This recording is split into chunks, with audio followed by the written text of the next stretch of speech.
लग्नानंतर होईलच प्रेम या मालिकेतील आजच्या जबरदस्त भागामध्ये इथे जीवाला करमत नाही. जीवाला आता नंदिनीची आठवण येत आहे.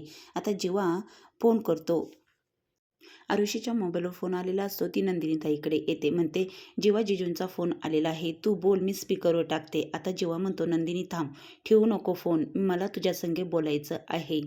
तेव्हा जेव्हा नंदिनीला म्हणतो की हे घर खायला उठलेलं आहे, मला तुझी खूप आठवण येत आहे.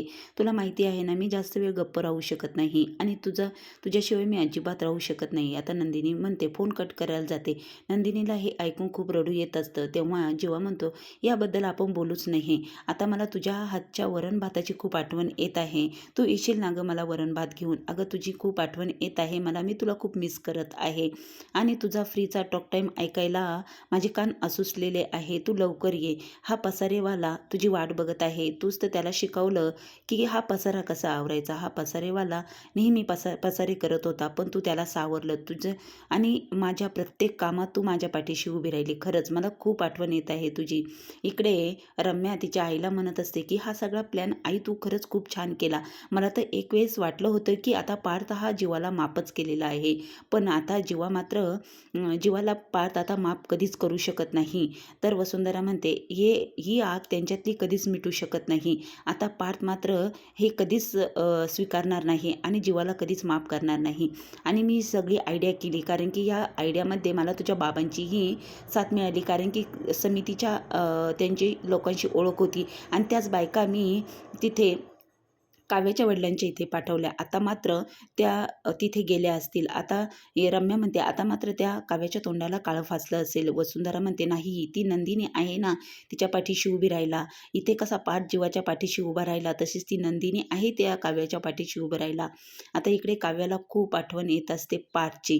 तर इकडे आरुषीला ती म्हणत असते की अगं काव्या तिच्या मैत्रिणीकडे आलेली असते. तर काव्या तिला तिच्या मनातलं सांगत असते. तेव्हा काव्या म्हणते की अगं काही वाटलं ना, तर मी माझ्या नंदिनी ताईला घट्ट मिठी मारायचे आणि तिला माझ्या मनातलं सगळं काही सांगायचे.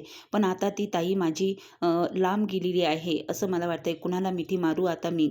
आता हे सगळं काय होऊन बसलं आहे आणि मी खरंच पार्थला हे सगळं सांगणारच होते. त्यासाठी मी खूप तयारीही केली होती. साडी घातली होती. खूप छान अर्धा दिवस खूप छान गेला होता. पण नंतर असं काय घडलं की ते फोटोज आले. तेव्हा इथे अनिशा मात्र काव्याला समजत असते, अगं तू खूप स्ट्रॉंग आहेस. तू फक्त प्रेम करणारी काव्य आहे. तू खूप भरभरून प्रेम दिलेलं आहे, प्रत्येकावर प्रेम केलेलं आहे.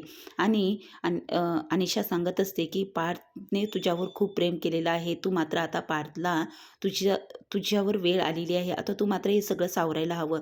हे राजा राणी परत एकत्र यायला हवे.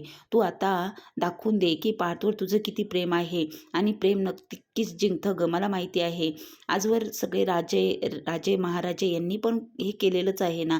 मला माहिती आहे, मला खात्री आहे तू पार्थचं मन पुन्हा जिंकू शकशील आणि तुम्ही दोघं पुन्हा एकत्र येताल, ही माझी खात्री आहे. तर आता अनिशाने काव्याला खूप काही समजून सांगितलेलं असतं. तर आता इकडे काव्याची आई शारदाताई मानिनी बरोबर बोलत असतात. तेव्हा शारदाताई म्हणतात, यात माझीही खूप मोठी चूक आहे. मी हे सगळं लपवून ठेवलं. तेव्हा मानिनी म्हणते, हे सगळं तुम्हाला माहिती होतं आणि तुम्हाला तेव्हा इथे शारदा म्हणते की हो, हे सगळं मला माहिती होतं. मीच काव्याला यापासून अडवलं, कारण की मला माहिती होतं मी जर एका मुलीची बाजू घ्यायला गेले तर माझी दुसऱ्या मुलीचा संसार मोडेल, दुसरी मुलगी माझी घरी बसेल. त्यासाठी मी हे काव्याला थांबवलं होतं. काव्याला सांगितलं होतं की हे कुणालाच सांगू नको आणि म्हणून हे सगळं काव्याने माझ्या म्हणण्याप्रमाणे केलं. तेव्हा मानिनी म्हणते, खरंच ती मुलीने किती सोसलं आहे. तिने तिच्या मनावर दगड ठेवून हे सगळं स्वीकारलेलं आहे. तेव्हा शारदा म्हणत असते, माझी काव्या खूप समजदार आहे. आणि मग मानिनीला समजतं की खरंच काव्याने किती त्याग केलेला आहे. तेव्हा मानिनी म्हणते, खरं तर पाहायला गेलं तर या सगळ्या गोष्टीमध्ये काव्याने किती त्याग केलेला आहे. ती मुलगी आत्तापर्यंत इथपर्यंत येऊन पोहोचली. मनावर दगड ठेवून तिने हे सगळं स्वीकारलं. आता इकडे काउन्सलर वकीलसाहेब नंदिनीच्या घरी आलेले असतात. तेव्हा वकीलसाहेब म्हणतात की इकडे तुम्ही, तर नंदिनी म्हणते की हे माझ्या आईचं घर आहे, तर इकडे कशा तुम्ही? असं मग इथे नंदिनी म्हणत असते की आता मला फास्टमध्ये डिवोर्स हवा आहे. नंदिनी म्हणते मी ओळख करून देते, माझे हे वडील आहे. आणि मग नंदिनीचे वडील म्हणतात की हो, तिला डिवोर्स हवा आहे लवकरच. तर आता नंदिनीने तिच्या आई आणि वडिलांची ओळख करून दिलेली असते. तेव्हा मात्र नंदिनी म्हणते की मला आता डिवोर्स हवा आहे. पण नंदिनीची आई म्हणते की तुम्ही काउन्सलर आहात ना, तुम्ही हे नाती जोडायचं काम करतात. तर वकील साहेब म्हणतात की हो, मी काउन्सलर आहे.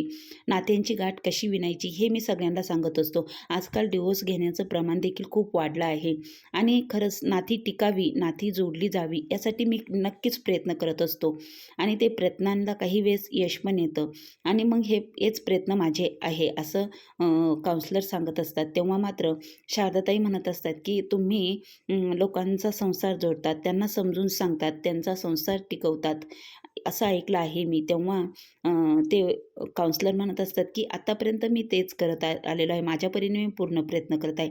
इथे मानिनी आणि पार्थ देवाची प्रार्थना करत असतात, शुभं करोती म्हणत असतात. तेव्हा मात्र पार्थ सगळी प्रार्थना म्हणतो आणि घरातली पीडा बाहेर जाऊ दे, घरची लक्ष्मी परत येऊ दे असं पार्थ बोलत नाही. मात्र मानिनी म्हणते की पार्थ बोल ना, घरची लक्ष्मी घरातच राहू दे. आता हे सगळं बोलत असताना तितक्यात काव्या तिथे येते. काव्या म्हणते की घरची लक्ष्मी घरात राहू दे. आता मात्र काव्याची जबरदस्त एंट्री आता घरात झालेली आहे. रम्या म्हणते की तू कशासाठी इथे आली आहेस? तेव्हा इथे काव्या बोलते की घरची लक्ष्मी घरातच राहो, बोला ना पार्थ. आता मात्र पार्थला प्रसाद देत असते. तेव्हा इथे पुढील भागामध्ये असं बघायला मिळणार आहे की जेव्हा काव्या पार्थला प्रसाद देत असते तेव्हा रम्या म्हणते की एकाला पेढा देऊन भागलं नाही का दिराला, आता याला परत पेढा द्यायला आलेली आहेस. आता मात्र तू या घरातून चालती हो. तेव्हा मात्र काव्या आता रम्याला तिचा इंगा दाखवत म्हणते की तू आता काव्याने रम्याचा हात पिरगळलेला असतो. म्हणते की तू आमच्यामध्ये येऊनच दाखव, नाही तुझं लग्न लावून दिलं तर काय हे पार्थ आणि माझ्यामध्ये येण्याचं धाडस करायचं नाही. आता मात्र काव्या आणि पार्थ पुन्हा एकत्र येतील का? आता नंदिनी या काउन्सलर करून नक्की डिवोर्स घेईल का? तेव्हा मात्र आता जीवाचं संमतीपत्र हवं आहे असं वकील साहेबांनी आता नंदिनीला सांगितलेलं आहे. जीवाच्या संमतीशिवाय नंदिनीचा डिवोर्स होऊ शकत नाही. पुढील भागात जबरदस्त ट्विस्ट आहे.